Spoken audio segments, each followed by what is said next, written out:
Hola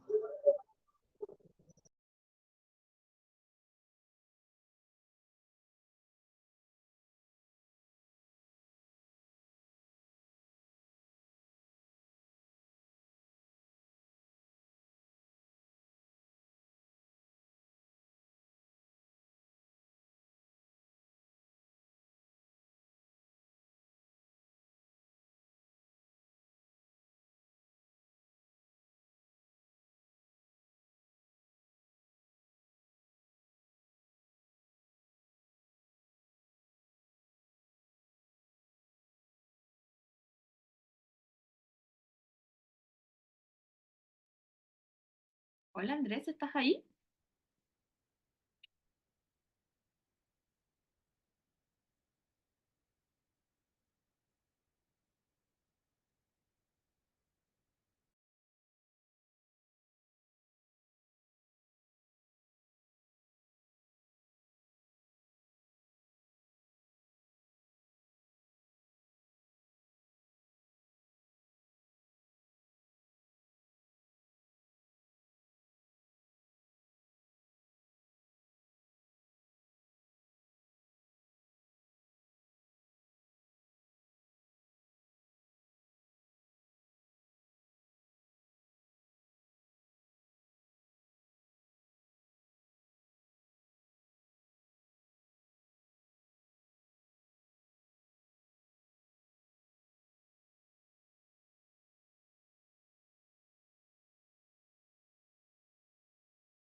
Muy buenas noches. Les damos la cordial bienvenida a nuestro evento mensual de Tutores Derecho Capacitaciones. Ahora tenemos el agrado de tener a nuestra nueva profesora, la profesora Andrea Quinteros. Es abogada con 20 años de experiencia, magíster en Derecho Humano, Estado de Derecho y Democracia en Iberoamérica de la Universidad de Alcalá de España. Tiene un diplomado en Derecho Penal Económico de la Empresa de la Universidad de San Sebastián de Chile. Es diplomada en Derecho Penal de la Universidad Alberto Hurtado de Chile. Es abogada, se desempeña como abogada de la Defensoría Penal Pública en la Unidad de Estudios Regional Metropolitana Norte, encargada de coordinar las defensas especializadas a nivel regional. Tiene experiencia en la tramitación en tribunales superiores, de acciones de amparo, de defensa penitenciaria, de migrante y defensa con enfoque de género. Ha estado a cargo de la Coordinación Regional de Defensa de Personas con Discapacidad y Defensa con enfoque de género, defensora litigante durante 11 años, incluyendo la defensa de responsabilidad penal adolescente, y ha estado a cargo de la coordinación y ha sido expositora en seminarios de género internacional, expositora en seminario de violencia institucional carcelaria, en seminario de psiquiatría y derecho penal y seminario de mediación penal en adultos. Bueno, el tema de que nos va a hablar, un tema al que estamos al debe en materia de los tratados internacionales de derechos humanos, una garantía gravísima que el Estado chileno no cumple, que es dentro del principio de legalidad, la garantía de ejecución. Esto es que tengamos una ley de ejecución y no un mero reglamento penitenciario, ¿m? Que pasa muy por alto cuando uno ejerce en la práctica, pasa muy por alto cuando uno da clase, pero en la práctica se dan atrocidades, por ejemplo, porque se dice que si Chile tiene juez de ejecución, porque es el juez de garantía, pero muchas veces llegan las cautelas de garantía al magistrado cuando ya se han cumplido internamente los castigos penitenciarios. ¿M?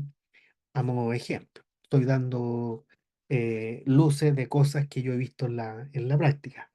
Así que bueno, le dejo el micrófono a la colega, agradezco nuevamente su intervención y la escuchamos atentamente. Muchas gracias, Gustavo, y bueno, también muchas gracias a todos los que Mm. se conectaron a este evento. Bueno, yo ya estoy presentada, así que no me queda nada más que partir entonces y darle la bienvenida a todos y a todas los que están presentes. Eh, ¿Me dicen si se está viendo bien la presentación? Se ve perfecto.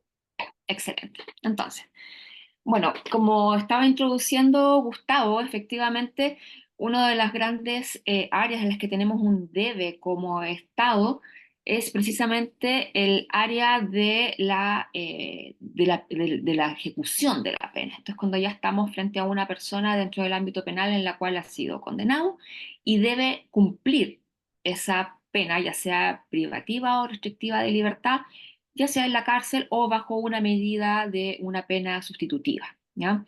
Es todo un ámbito bastante oscuro, con muchas aplicación de derecho administrativo, donde la gran cantidad de normativa se basa principalmente en materia reglamentaria y lamentablemente incluso menor rango, y estamos hablando incluso de oficios dentro de la autoridad administrativa que viene a regular toda la fase importante que es la ejecución finalmente de la pena. ¿Ya? Entonces, estamos hablando aquí que si como Estados queremos cumplir y como sociedad queremos hacer cumplir los fines de la pena, estamos básicamente en, como decimos, en la prehistoria de lo que tiene que ver con efectivamente lograr una plena reinserción social, que es lo que sabemos que, según los tratados internacionales, es el fin de la pena actualmente y así actualmente en un Estado de Derecho está establecido. ¿Ya?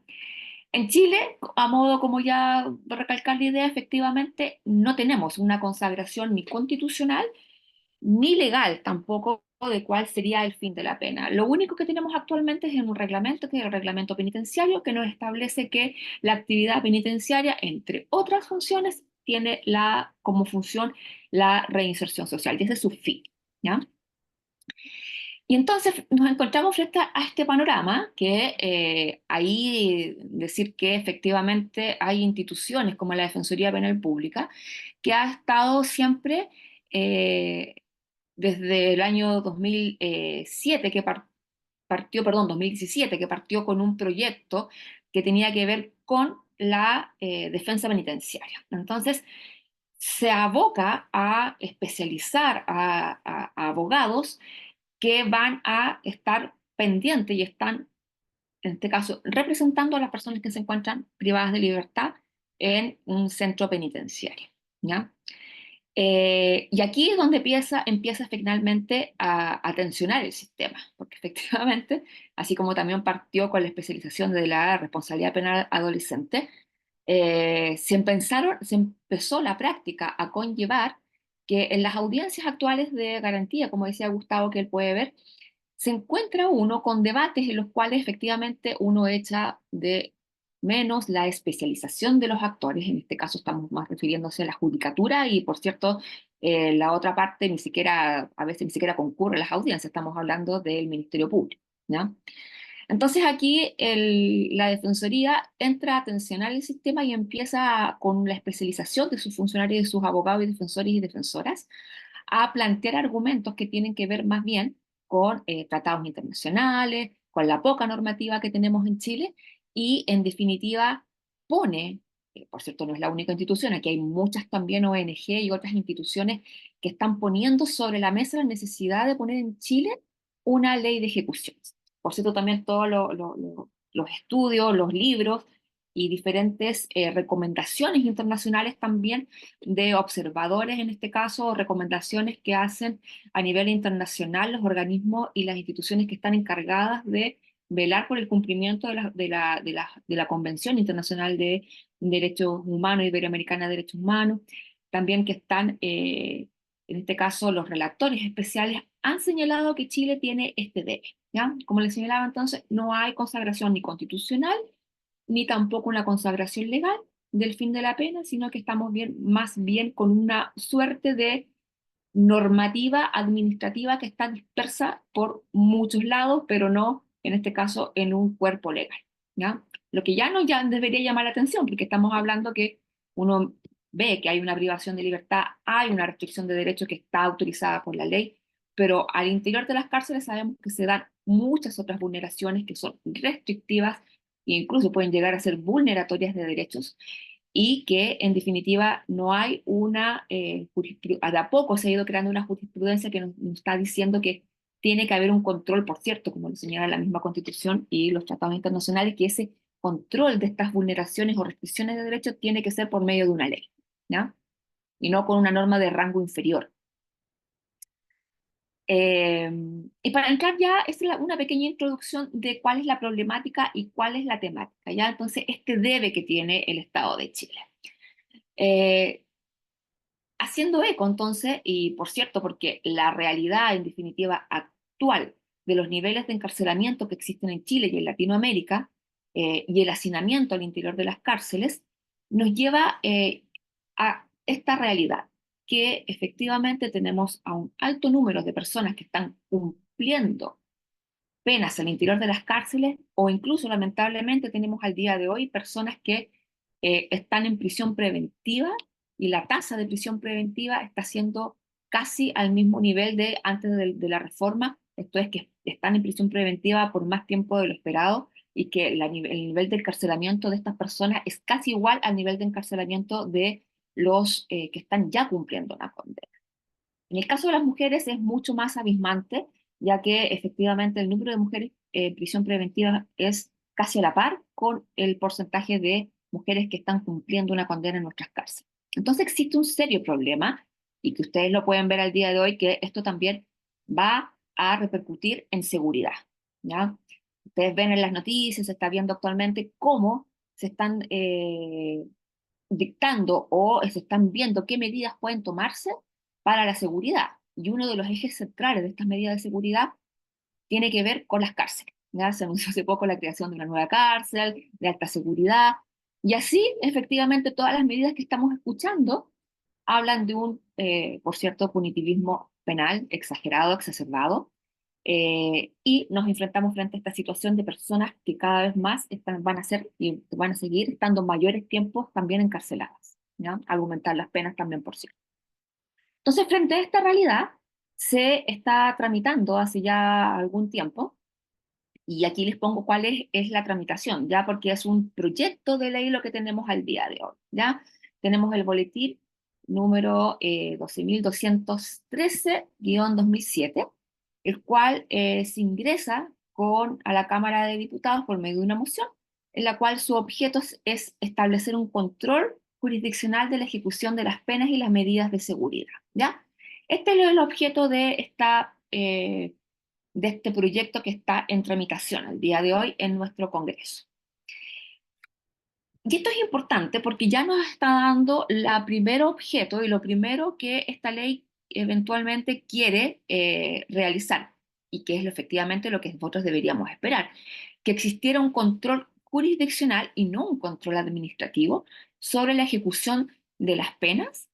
Aquí está hablando de penas en general, no solamente entonces vamos a ver que nos vamos a circunscribir solamente a las penas privativas de libertad, sino que también las penas sustitutivas. Y, por cierto, también incorpora a las medidas de seguridad que en nuestra legislación se aplican a las personas que están condenadas bajo el procedimiento especial de medidas de seguridad del Código Procesal Penal por alguna patología o enfermedad psiquiátrica, ¿ya? Además de establecer un control jurisdiccional, este proyecto de ley lo que establece y crea es un nuevo procedimiento. ¿Ya? Vamos a ver más adelante, no tan detallado, porque en realidad esta presentación tiene que ver más bien con los desafíos que tenemos por delante. ¿Ya? Podemos hacer, si a alguien le interesa o al profesor también le gustaba o le interesa, podemos hacer después un detalle de cómo se viene toda la normativa, que es muy interesante, pero esta presentación está enfocada para más bien a los desafíos y no tanto a ir estudiando punto a punto de cuál sería el boletín. ¿Ya? Entonces, como les decía, también se crea un nuevo procedimiento y se crean tribunales especializados, que es efectivamente también un gran anhelo, y los actores del sistema pensamos que efectivamente debería, de esta manera, con un tribunales especializados y por cierto con intervinientes que deberían estar especializados, esto también es un gran anhelo que se estaría cubriendo por parte de esta ley, ¿ya? Veamos cómo va a resultar, qué desafíos podemos enfrentar, ¿no? También para ir achicando el marco de lo cual vamos a estar hablando el día de hoy, este boletín y este proyecto de ley establece modificaciones legales, ¿ya? Entonces, para poder entonces ejecutar esta ley que va a venir a hacer un control judicial sobre las penas y sobre las medidas de seguridad y que va a crear tribunales especializados, para eso se van a requerir cambios y modificaciones normativas. Estas modificaciones normativas vienen establecidas dentro, principalmente, el Código Procesal Penal, el Decreto Ley 321 que establece la libertad condicional, al Código Orgánico de Tribunales, por cierto, si queremos también hacer la creación de tribunales nuevos y tribunales especializados o preferentes, como establece la ley, y la Ley 21.627, que también tiene que ver con agregar restricciones a los requisitos para obtener también libertad condicional, ¿ya? Este es un gran tema también, por cierto, que recoge este proyecto de ley, que era la libertad condicional. Ya vamos a llegar a ver cómo se hace una propuesta y qué desafíos tenemos también respecto a estas propuestas de libertad condicional, ¿ya? De cómo se va a tramitar. Hay un cambio sustancial en la normativa, ¿no? Y bueno, principales cambios, no son todos, ¿ya? Son los principales cambios. Como les contaba, hay creación de tribunales de ejecución de penas y las medidas de seguridad, ¿ya? Y por eso las modificaciones al Código Orgánico de Tribunales. Por otro lado, tenemos también el control judicial de la ejecución de las penas. Esto está como una modificación al código, o viene presentado como una modificación al Código Procesal Penal, se incorpora en este caso el párrafo tercero 3 bis y se llama este párrafo que se vendría a incorporar el control judicial en la etapa de ejecución de las sanciones penales. ¿Ya? Y aquí establece, bueno, ¿cuáles son entonces estas control de ejecución de qué medidas? Y establece entonces este mismo párrafo, artículo por artículo, nos va a proponer que se hace un control judicial de las penas sustitutivas, de las penas privativas de libertad, de las medidas de seguridad, de las medidas cautelares personales y de apremio que supongan la privación de libertad en un establecimiento penitenciario y de la libertad condicional. Y aquí inmediatamente, cuando hablamos de ejecución, nos podría llamar la atención que se incorporan las medidas cautelares personales, ¿ya? Vamos a ver más adelante de qué manera se incorpora dentro del párrafo tercero bis estos procedimientos y control judicial de medidas cautelares personales. Estamos hablando que se ejecuten en un establecimiento penitenciario. Estamos hablando principalmente de la prisión preventiva, ¿ya? Lo que establece también esta ley, y que me parece un punto muy rescatable, es precisamente los principios, ¿ya? Y esto debería ser lo que nosotros, como el primer desafío que voy a plantear en esta exposición. Y el primer desafío es cómo hacer carne, cómo hacer patente estos principios a todo el procedimiento de ejecución penal, ¿ya? No son todos los principios, hay algunos principios, pero estos son los más importantes que quise destacar porque me parecen que son los con los cuales están, en este caso, que propenden a la protección de las personas que se encuentran privadas de libertad o también bajo una medida de seguridad, prisión preventiva o bajo una medida también, una pena sustitutiva. Y el artículo 480b nos establece la actividad penitenciaria y sus fines, ¿ya? Esto que echábamos de menos mucho, como les decía, a nivel normativo por medio de una ley, al día de hoy lo vamos a tener, ¿ya? Como les decía al principio, solamente existía una normativa reglamentaria, que es el reglamento penitenciario que establecía que uno de los fines, cuál era el fin de la actividad penitenciaria, ¿ya? Pero esta propuesta de ley nos establece en su artículo 480b que la actividad penitenciaria señala cuál es, a qué se refiere, y lo más importante que son un conjunto de actividades que hace Gendarmería de Chile, que es el organismo que sigue encargado de en este caso, resguardo de las personas privadas de libertad y de la actividad penitenciaria, pero le establece que este conjunto de actividades deben estar destinadas a un fin. Y ese fin es la reinserción penal de las personas sentenciadas, ya sea a pena sustitutiva o a una pena privativa de libertad, ¿ya? Por cierto, también que establece los otros fines, como es la atención, la custodia, la vigilancia, que obviamente son los fines que establece un sistema de gendarmería, pero lo más importante, como les decía, es que se rescata a nivel legislativo el fin, en este caso, de la actividad penitenciaria y el primer fin, la reinserción social, ¿ya? Luego tenemos el artículo 480c, que se propone en el Código Procesal Penal, establece cuál es efectivamente la relación jurídico-penitenciaria.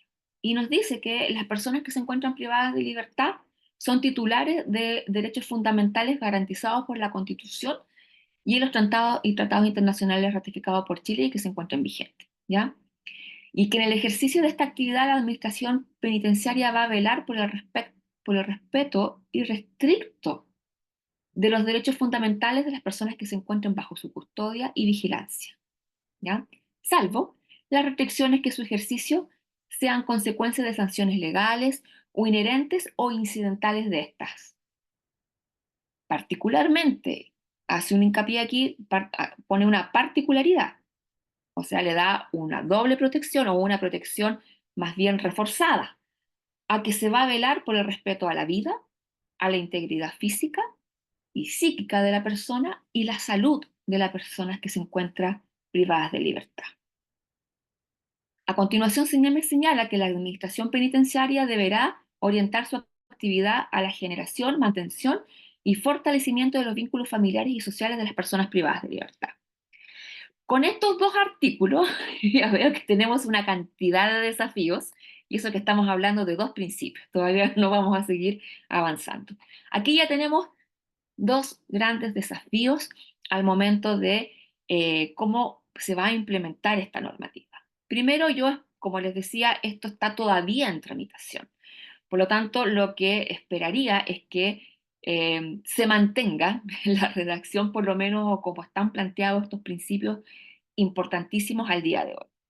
Todavía no tenemos la ley final, así que no sabemos en qué pueda salir, ¿ya? Entonces, el primer desafío que yo pondría es efectivamente mantener los principios que están establecidos que se proponen para una ley de ejecución. Y los principales desafíos principalmente está por la realidad penitenciaria, ¿ya? Ustedes conocen la realidad penitenciaria y si no la conocen, les comentamos que la realidad penitenciaria al día de hoy es una realidad de hacinamiento, es una realidad que no va a tender a disminuir a la cantidad de personas privadas de libertad, es una realidad donde efectivamente las personas tienen muy pocas privadas de libertad y que están incluso con penas sustitutivas o en libertad condicional, tienen muy pocas posibilidades de tener una reinserción o acceder incluso a programas de reinserción que sean efectivos o incluso el acceso a esos programas. Entonces, ya tenemos efectivamente, un primer desafío y un gran desafío, por cierto, que es que efectivamente hacer patente y cómo van a los tribunales a, por cierto, fallar alguna cuestión que se someta a su discusión, obligando, por ejemplo, pienso yo, a la actividad, a la autoridad penitenciaria, por ejemplo, a darle un cupo para un taller, que al día de hoy no existe, ¿ya? Entonces, eso lo planteo como un primer desafío. ¿Cómo vamos a unir estos principios con la realidad? Yo creo que efectivamente el espíritu de la ley es, y si quiere hacer un control judicial tan esperado de la autoridad administrativa y de lo que pasa al interior de las cárceles, precisamente deberíamos no decaer en efectivamente estar siempre abogando por estos principios que son primordiales al momento de hacer toda la interpretación de esta nueva normativa, ¿ya? Por más allá, ustedes saben que existan limitaciones presupuestarias. Por más allá que eso exista, ustedes saben, en este caso, que no puede haber un retroceso de derechos. ¿Ya? Este es un principio básico de los derechos humanos. Entonces, nunca podemos retroceder en los avances de los derechos que las personas ya tienen. ¿Ya? Y por cierto, si se nos pone como un argumento la restricción presupuestaria, para aquello es un análisis que ya podemos también hacer, puede ser de otro seminario, de otra conversación, de cómo como abogados tenemos argumentos de convenciones internacionales y del derecho internacional de los derechos humanos de cómo podemos derribar el argumento presupuestario, ¿ya? Entonces, aquí es donde se va a requerir la especialización, y lo vamos a ver más adelante también, pero ya lo quiero plantear, dejar desde ya también planteado como un desafío, que para hacer estos principios y para hacer que esta ley efectivamente cumpla con sus objetivos y sus finalidades, se requiere una especialización de todas las partes que vamos a estar ahí litigando en estos nuevos tribunales de ejecución, si es que efectivamente sale luego la ley y esperemos que así sea, ¿ya? El otro principio que se establece es el del artículo 480E, que es la igualdad y la no discriminación. Em, yo mirando todos estos principios, claro, uno piensa, ¿y es necesaria una ley para entender que se debe ejecutar la actividad penitenciaria y la ejecución de las penas bajo estos principios? Bueno, sí, efectivamente es necesaria una ley, porque todos los problemas que tenemos al día de hoy, como les decía, es por la falta de una normativa legal y constitucional. Todavía no tenemos normativa constitucional, pero ya estamos dando, o se quiere dar con esto un primer paso, ¿ya? Igualdad y no discriminación. ¿Qué es lo que establece el artículo 480E a grandes rasgos? que efectivamente la función penitenciaria y la ejecución de las sanciones penales deberán tener en cuenta las necesidades individuales y colectivas de las personas privadas de libertad. Y por cierto también que no se puede establecer ninguna distinción, exclusión, preferencia o restricciones carentes de justificación razonable.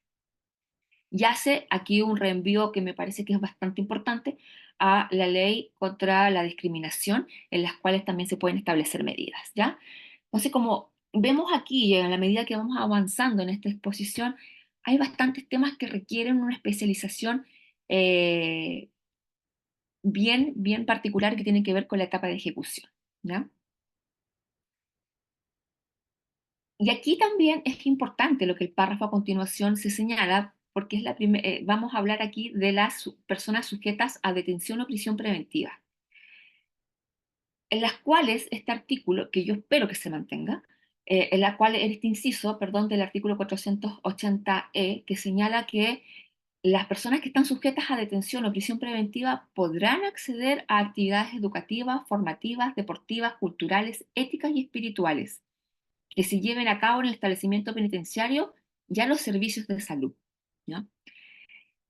¿Por qué? Porque efectivamente esta norma está recogiendo algo que está también muy al debe el día de hoy, nuestro sistema penal y penal penitenciario. Tiene que ver con, primero, con las personas que se encuentran sometidas a prisión preventiva, y que se encuentran también, en este caso, detenidas. Me voy a abocar principalmente a la prisión preventiva y en este caso también contarles que la prisión preventiva, como les decía, de las mujeres al día de hoy está en alrededor de un 49% y la condena está con el margen que sigue, entonces es bastante elevado, están casi a un mismo nivel la población penal de imputadas como de condenadas. Y los largos periodos de privación de libertad también que tienen las mujeres. Es también, efectivamente, si ustedes se meten a las estadísticas de Gendarmería en su página, que son públicas esos números, y también ahí todas sus estadísticas nos señalan que la prisión preventiva de las mujeres también se extiende por más tiempo que el de los hombres. Y en ese sentido, es lamentable, si ustedes pueden hablar con una mujer privada de libertad en CPF San Miguel, es lamentable como ellas les dicen que en su tiempo libre básicamente no hacen nada, ¿ya? Estamos hablando de mujeres que llevan incluso más de un año privadas de libertad. No acceden, por lo mismo, por ser privación de libertad, no pueden acceder a ningún taller, a ninguna actividad, y lo poco que hay es financiado por ellas mismas, por sus familiares, y que tienen que pedir permisos especiales para poder realizar alguna actividad al interior del penal. Entonces, esta normativa creo que también conlleva un gran desafío para la implementación al momento de que se dicte esta ley, y como les decía, espero que se mantenga y sobre todo también porque habla de un tema que es de esencial gravedad al interior de los penales, que es la salud, ¿no? Eh, Como lo hemos estado viendo, la salud al interior de los penales, por cierto, hay otros derechos también que están bastante vulnerados, pero la salud al día de hoy es un tema urgente al interior de todos los penales y aquí no se hace básicamente una diferencia entre hombres y mujeres. Porque si básicamente aquí lo que sucede es que los penales están con un debe con la prestación de salud, con un debe porque no hay médicos que vayan a atender, médicos me refiero de gendarmería, que atiendan los requerimientos de salud al interior de los penales, y porque cuando se requiere una interconsulta o un hospital externo, tampoco se da esa posibilidad y las personas que se encuentran privadas de libertad tienen que esperar incluso años por una interconsulta. Y ahí estamos hablando de medicina general. ¿Para qué hablar cuando se requiere una interconsulta o una atención por enfermedades que son más, que no son, que son más especializadas? ¿Ya? Entonces también aquí nos plantea un gran desafío la normativa. Luego también tenemos el artículo 480F, que nos habla de la proporcionalidad en la actividad penitenciaria. Eh, Gran principio también, orientador de que debería ser para toda la interpretación de esta normativa, ¿ya? y nos dice que las decisiones penitenciarias deben ser idóneas, necesarias y proporcionales en cuanto a su duración e intensidad para alcanzar la finalidad deseada. En ella no se podría emplear el rigor innecesario ni desproporcionado, ¿no? Un principio que también que nosotros aplicamos y que se sigue aplicando al día de hoy en los tribunales de garantía, pero que al tener una consagración legal, efectivamente acá ya no esperemos que el trabajo sea mucho más fácil para la defensa de los derechos de nuestros representados, porque este es un principio muy importante. Después tenemos el artículo 480G, la comunicación de la administración penitenciaria con los tribunales encargados de la ejecución de las penas y medidas de seguridad. Esperemos también, y vamos a estar ahí muy atentos de cómo se materializa la ejecución de este principio, porque al día de hoy efectivamente bueno, es como que voy a repetir muchas palabras también, o muchos adjetivos quizás durante esta presentación, porque tienen que ver con los debe. Porque efectivamente aquí hay una gran necesidad al interior del sistema de ejecución de las penas. Y una de esas grandes necesidades o carencias que existen, carencia primero lo vamos a poner y luego la necesidad, una de las principales carencias que hay efectivamente es que no existe una comunicación de la autoridad penitenciaria hacia el resto de los intervinientes o hacia los mismos sujetos que están privados de libertad, ¿ya? Es una comunicación el día de hoy que no existe, ¿ya? Como principio está, pero efectivamente el día no existe ningún tipo de comunicación. Cuando los internos quieren hacer alguna presentación al tribunal, son muy pocos los que pueden acceder. Cuando uno como interviniente le hace una solicitud o le pide algún tipo de información a la autoridad penitenciaria, tampoco obtiene una respuesta expedita, tiene que preguntar muchas veces por medio de diferentes oficios que por medio de los tribunales se están dirigiendo a diferentes autoridades penitenciarias para poder obtener una respuesta. Y así podríamos seguir enunciando múltiples problemas que se dan el día de hoy con la comunicación con la autoridad penitenciaria. Y ojo, que esto se da aún existiendo un juez de garantía o incluso a veces las mismas cortes superiores de justicia que le piden información a la autoridad penitenciaria y y se mandan oficios y la autoridad, en este caso judicial, perdón, queda esperando. Se pide nuevamente, pide cuenta de oficio, eh, se pide cuenta, se les fija bajo un apercibimiento que Gendarmería envía la información y no se envía. Entonces, un gran desafío también es cómo se va a mejorar esta comunicación a la administración penitenciaria. La ley nos establece, entonces teníamos cuál era cuál es el problema, cuál es la realidad actual con la comunicación de la administración penitenciaria y qué es lo que señala la ley o qué es lo que está proponiendo la ley. Le establece un plazo en el cual la autoridad penitenciaria debe responder al tribunal, ¿ya? Y establece también que deberá velar la autoridad penitenciaria por una oportuna comunicación de las personas sujetas a su custodia o vigilancia con los tribunales encargados de ejecución de las penas y las medidas de seguridad, ¿ya? Eh, En este caso también tenemos el artículo 480H, que nos habla de la separación y segmentación, que básicamente es un principio que yo diría que en la actualidad se cumple, se estaría cumpliendo, pero es muy importante tenerlo en consideración cuando nosotros, los abogados, quieren impugnar, en este caso, cualquiera separación o segmentación que no esté cumpliendo con los criterios precisamente de la autoridad penitenciaria. Y aquí nos vamos a tener entonces a preguntar, bueno, ¿cuáles son los criterios de segmentación y separación de la autoridad penitenciaria? Al día de hoy es muy difícil para uno como interviniente conseguir cuáles son esos criterios. Ahora, si ustedes van a preguntar a la cárcel de máxima seguridad o de alta seguridad esos criterios, es aún más complicado, ¿ya? Porque ponen trabas por temas de seguridad. Gendarmería dice, no, no voy a dar esa información. Pero ahora vamos a tener, esperemos que termine así también, eh, todos estos principios los relacionamos con el principio de comunicación y luego tenemos el principio de separación y segmentación, el cual debe cumplir criterios y esos criterios están establecidos también en la ley, ¿ya? Y esos criterios son la reinserción la integración, la rehabilitación de las personas privadas de libertad, ¿ya? Lo cual es bastante importante al momento de nosotros querer, como les decía, impugnar cualquier tipo de, principalmente, cambios al interior de los penales, cambios de módulo, cambios de también a diferentes unidades penales que tengan que ver con mayor o menor peligrosidad, ¿ya? Ya solo en esta parte de los principios tenemos bastantes desafíos, ¿ya? Eh, y luego nos vamos a la, déjenme ver ahí sí, procedimiento judicial en el ámbito de la ejecución de las penas y medidas de seguridad. Este también es una modificación al Código Procesal Penal porque nos va a establecer un procedimiento especial para la ejecución de las penas y las medidas de seguridad. Y este procedimiento especial nos pone primero cuáles van a ser las materias de su conocimiento. Y efectivamente en el artículo 480 nos señala materias de conocimiento que van a tener los tribunales encargados de la ejecución.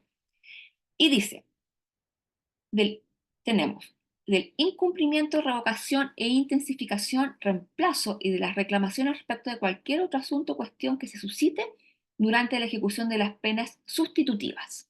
¿Ya? Entonces, cualquier incumplimiento, revocación, intensificación, reemplazo, tribunal de penas sustitutivas, vamos a hablar ahora de un tribunal de ejecución, que actualmente veía el tribunal de garantía en las audiencias que se llamaban de ley 18216 o audiencias de ley, ¿ya?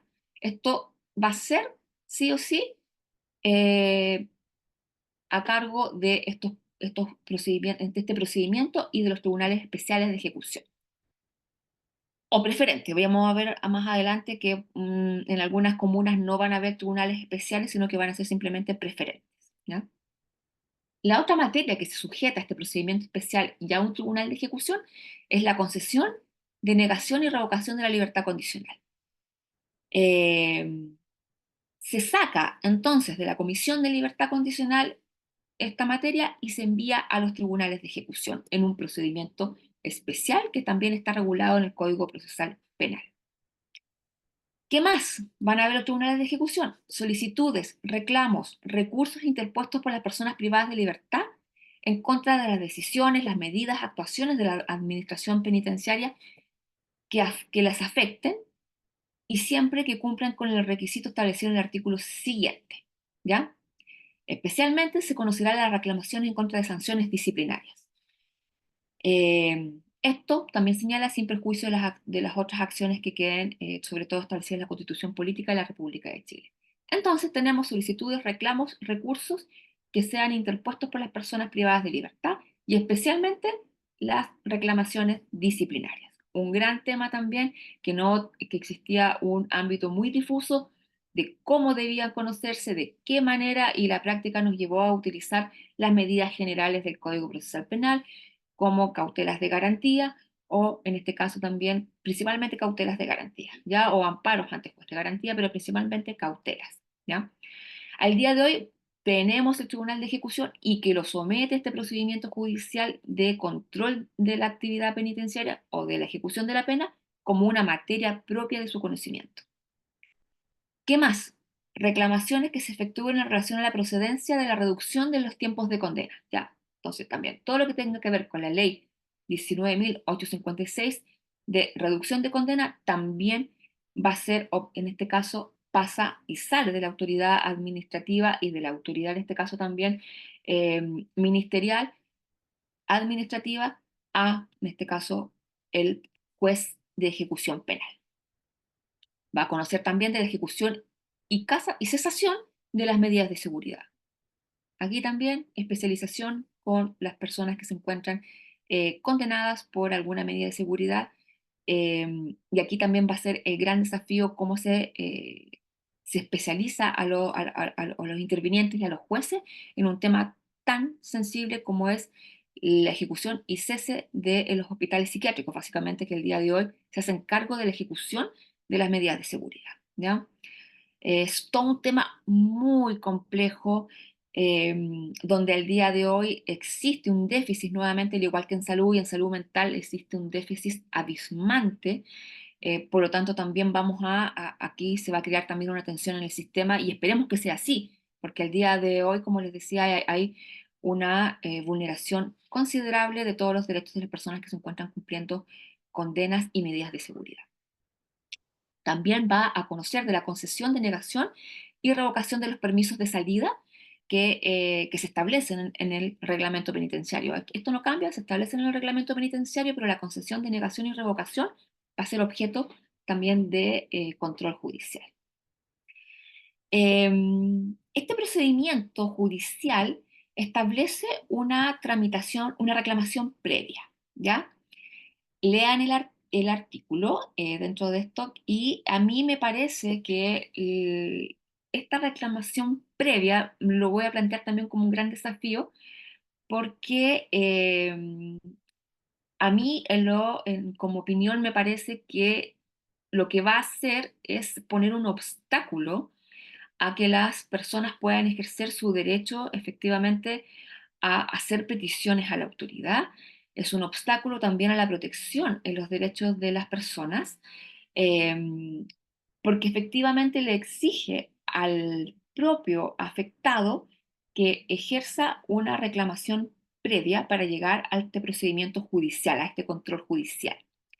Si bien la norma propone también que en casos urgentes esta reclamación previa o cuando se encuentra en peligro la seguridad inminente de la persona no va a existir esta reclamación previa, lo cierto es que con este filtro que establece la ley lo que viene a hacer es descartar muchos casos que, como nosotros decimos, están perdidos al interior de las cárceles, de personas que están en módulos que se encuentran, como se llaman, aislados, las personas que se encuentran sin visitas. Es muy complejo para ellos acceder a una reclamación previa y básicamente estas personas son las más vulnerables al interior de los recintos penitenciarios. Entonces, a mí me parece que este requisito de la reclamación previa, por mucho que se le trate de dotar de una excepcionalidad cuando hay un riesgo para la seguridad de las personas, aún así me parece que exigirlo hace que lleguemos tarde el control judicial a tomar las medidas que se requieren en los casos precisamente donde existe una mayor vulneración de derechos. Entonces, esta reclamación previa me parece que es un punto que deberíamos estar muy atentos también cómo se vaya a ejecutar y ojalá que como un desafío es que no sea acogido finalmente en el texto definitivo que se dicte. Esperemos que sea así. Establece también cuáles van a ser los intervinientes y aquí tiene una modificación importante a cómo actualmente se lleva el proceso penal, que es que, y esto yo creo que se está adelantando, por cierto, cómo vienen también el tema de las víctimas al interior de toda la legislación procesal penal. Y establece como un interviniente a las víctimas, ¿no? Y establece también procedimientos de qué manera se va a requerir la intervención de la víctima, si va a ser oída o no oída, en realidad aquí es oída, y también se va a establecer cómo la vamos a ubicar, también porque cuando se dicta sentencia es difícil luego de eso que poder ubicar una víctima cuando tenemos ya todo un proceso de la ejecución, ¿ya? No se la percibe que tiene que tener el domicilio actualizado el día de hoy, entonces también va a ser un gran desafío cómo ubicar a la víctima, pero la normativa establece una salida que es que efectivamente en este momento de dictar sentencia se le va a señalar a se le va a requerir a la víctima que establezca su domicilio y se le va a decir por qué, porque se le va a requerir para las actuaciones que más adelante en la ejecución de la pena se requiera la intervención de aquellos. ¿Ya? Y es importante también porque establece como un interviniente, también, por cierto, a la persona afectada, esto es a la persona que se encuentra cumpliendo una condena, ¿ya? O quien la represente. Y esta intervención también se hace en el periodo, pensando en este caso en la libertad condicional, porque lo somete a este procedimiento judicial de ejecución de la pena que al día de hoy la defensa, por lo menos en la región metropolitana y en las grandes regiones, excepto, tengo entendido, Concepción, no tenía ninguna posibilidad de participar la defensa con antecedentes favorables en las comisiones de libertad condicional. ¿Ya?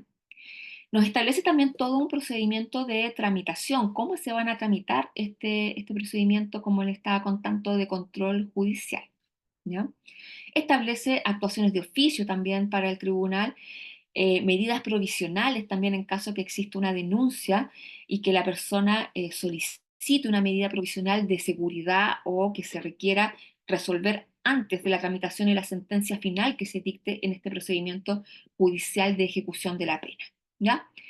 Y finalmente también nos establece los recursos que van a proceder en todo este procedimiento especial y judicial de ejecución de la pena. ¿Cuál recurso? Nos señala el artículo 480 S, establece que la ejecución de las penas, entonces procederá el recurso de reposición en los mismos términos previstos en este Código Procesal Penal. Y señala el inciso segundo, solo procederá el recurso de apelación respecto a las resoluciones que determinen la concesión, revocación o negativa de la libertad condicional de la pena mixta, como la reducción de las condenas y de aquellas que afecten la vida y la salud física y psíquica de las personas privadas de libertad. Entonces aquí tenemos una limitación, como ustedes pueden ver también una primera lectura, de la actividad recursiva. Se lleva a que solamente la regla general va a ser en este caso el recurso de reposición, el cual ya es limitado en el Código Procesal Penal, y nos establece que va a proceder el recurso de apelación en ciertas definidas y determinadas materias dentro de este procedimiento especial de ejecución de la pena. Entonces también aquí existe una limitación a la actividad recursiva. Ojo también ahí para tener mucha consideración. Y bueno, ¿en qué está actualmente esta ley? Este proyecto, perdón, y este boletín está en la Comisión de Constitución, Legislación y Justicia del Senado. Sigue ahí, me metí a ver hoy día la página del Senado y sigue en discusión en esta comisión. Esperemos que efectivamente podamos tener una ley de ejecución de manera pronta. Establece artículos transitorios y nos establece que la vigencia, cuándo va a entrar en vigencia, dice que contar del 1 de noviembre del año de su publicación.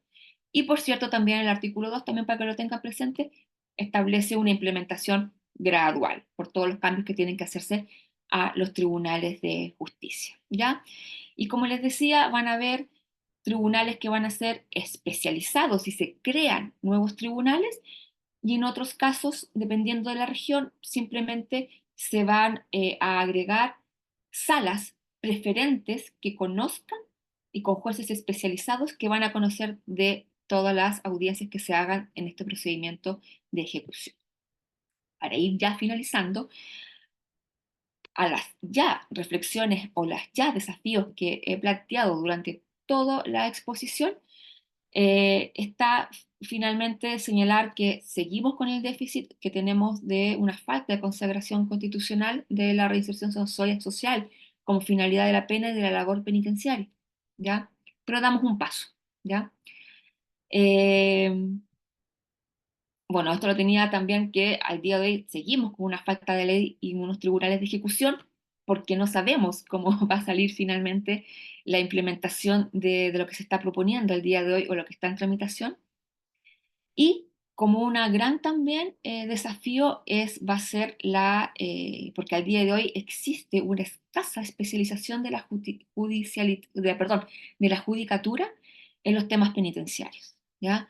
Y eso hace que en definitiva los jueces descansen mucho, y que espero que no sea así, van a descansar mucho sobre los criterios de la autoridad penitenciaria, porque se tiende a decir que ellos son los que tienen mayor conocimiento, porque ellos no pueden pasar sobre la autoridad penitenciaria por temas de seguridad principalmente, y yo creo que ese también va a ser un gran desafío, cómo vencemos con los argumentos de esta misma ley de tratados internacionales de derechos humanos, los cuales por cierto está inspirado esta ley, cómo vencemos esa nuevamente tensión que existe en el sistema penal entre eh, la seguridad o este excesivo punitivismo penal con la protección y resguardo de los derechos de las personas que nosotros nos va a tocar, en este caso, defender, o si van como querellantes a representar en este caso a las víctimas, en este caso para que conozcan también toda la normativa que estaría vigente o que se esperaría para la normativa que viene para más adelante. Entonces nos va a quedar la duda de cómo los tribunales de ejecución van a resolver los temas que entren en conflicto, porque existe una amplia regulación contenida en oficios de la autoridad administrativa penitenciaria, como les decía.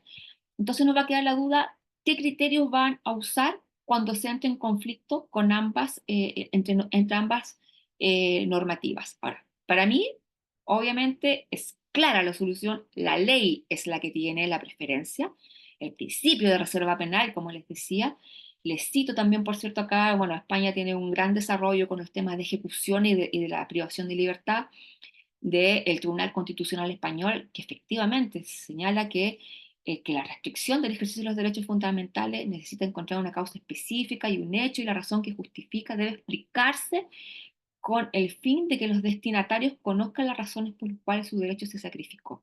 Al día de hoy, si ustedes ven una resolución de la autoridad administrativa, pecan mucho sobre la falta de un razonamiento, de una proporcionalidad, y efectivamente, en este caso, lo que viene también queremos que tener como un criterio interpretador, y les cito un fallo acá de la Corte Suprema del año 2022, que señalan que efectivamente debe existir un control por la parte de la judicatura, más allá de que existan materias que están entregadas a la autoridad administrativa y que son en el ejercicio de sus facultades discrecionales. En este caso, sí se puede controlar la legalidad, no, si bien controlar la legalidad de la competencia, en este caso se puede controlar con el fin y la proporcionalidad, ¿ya? Entonces, eh, creo que como ya para ir terminando esta exposición, decirles que nos queda el gran desafío que tiene esta ley, sobre todo porque me parece que los principios, ahí como que tengo un rebote, que los principios que están establecidos son los correctos, pero que para la correcta interpretación debemos tener una especificación y por cierto también ver cómo van a enfrentar esa tensión con la autoridad administrativa penitenciaria, de qué manera los jueces van a ejercer ese control. Esperemos que ese control sea ajustado a la ley y, por cierto, siempre teniendo en consideración la protección y el deber de promover los derechos fundamentales también de las personas que se encuentran sometidas a las medidas de privación de libertad o de penas sustitutivas o medidas de seguridad. Muchas gracias, Andrea. Extraordinaria la exposición. Yo tengo una consulta. ¿Cómo ves la voluntad política en la tramitación del proyecto? Porque esto es algo que se viene discutiendo desde la reforma al Código Procesal Penal. Eh, Te lo planteo también por la eterna discusión del nuevo Código Penal. Hay varios anteproyectos ahí durmiendo. En algún proyecto se refería a la ley de ejecución dentro del Código Penal. Entonces, yo lo veo como espectador. ¿M?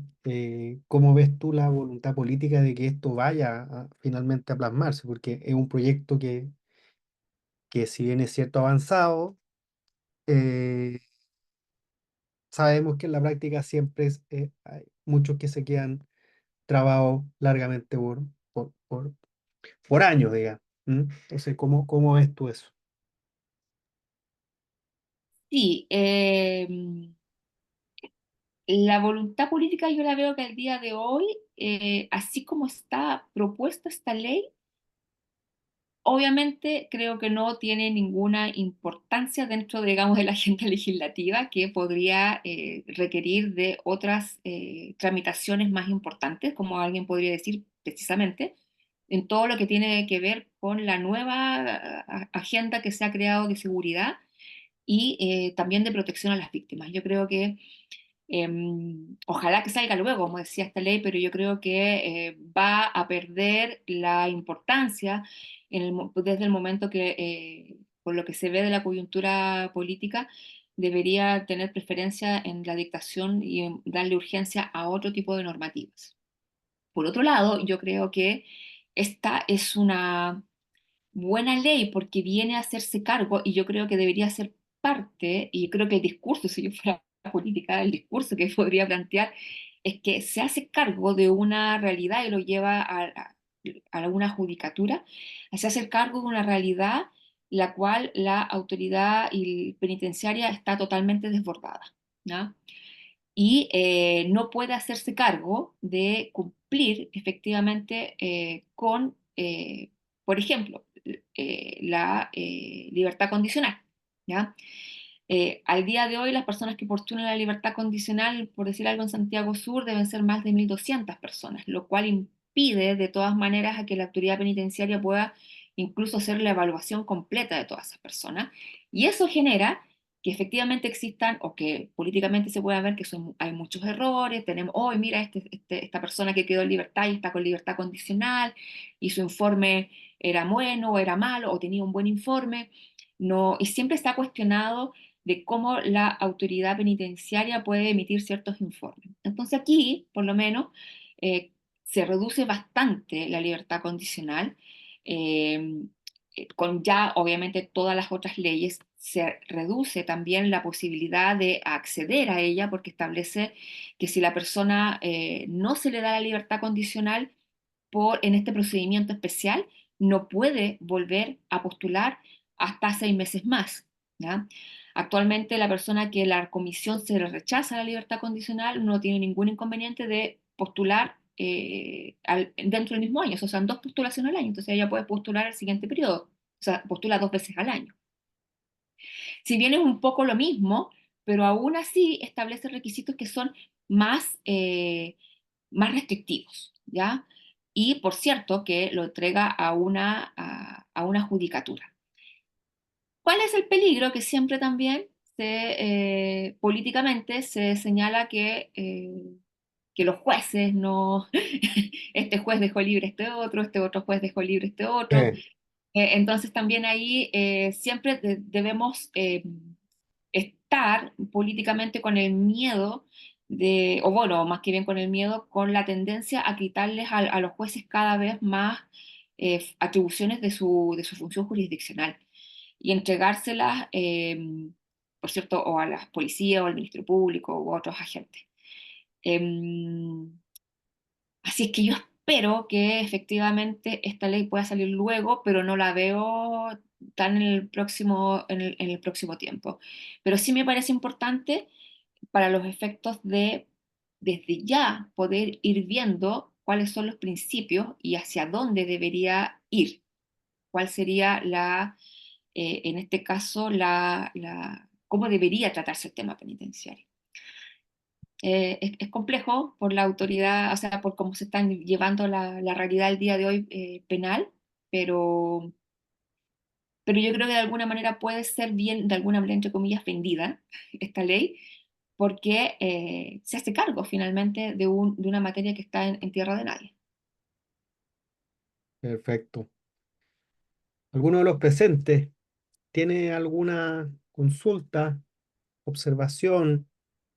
Yo quiero, Gustavo, hola. Hola, ¿Cómo estáis? Andreita. Bien, ¿y tú? Andreita, Bien. hola. Hola, Karen. Bueno, felicitarte, Andreita, por tu exposición. Quedó todo muy claro. Y bueno, como operadora también interviniente de este sistema penitenciario que tenemos actualmente, y también siguiendo un poco la pregunta de Gustavo en cuanto a la voluntad política, yo me voy a referir a la voluntad de las universidades o de la experiencia o las cátedras que hoy existen en nuestro derecho, las facultades de derecho, que creo que también están al debe con entregar también herramientas o también cursos de formación para el derecho de ejecución. Yo al menos tuve solamente un ramo electivo en la Universidad de Ejecución de Pena y bueno, todo lo que he aprendido ha sido en la práctica. Pero creo que también las universidades están al debe y ahí también Gustavo quizás puede complementar también respecto de lo que hoy existe en cuanto a planificación de las escuelas de derecho y de formación académica en esta materia de ejecución de pena. ¿Algún comentario o algo que ¿Qué opinas tú, Andreita, respecto de esto? No, creo que diste en el clavo cuando estábamos hablando también de la especialización que es necesaria. Por cierto, es una gran déficit a nivel académico en cuanto a enseñar todo lo que tiene que ver con la normativa actualmente penitenciaria. Y claro, yo los entiendo porque un poco es complejo, no es, como decía, no está agrupado, no hay una codificación, no hay una estructura. Uno cuando se mete aquí en el tema penitenciario tiene que empezar a buscar por todos lados, Normativa. incluso se mete hasta transparencias, a ver los dictámenes de gendarmería, porque esa es la fuente principal del derecho penitenciario actualmente en Chile. Es una dispersión y principalmente administrativa, y Gendarmería tampoco, yo quiero mucho a Gendarmería, me parece que es una institución súper sacrificada y que si ellos están bien, el sistema penitenciario va a estar bien, pero efectivamente es una institución que está muy al debe, incluso en tener un orden en su normativa, está todo en papel. Entonces es bien complejo acceder incluso a buscar cuál es la normativa que regula ciertas situaciones especiales.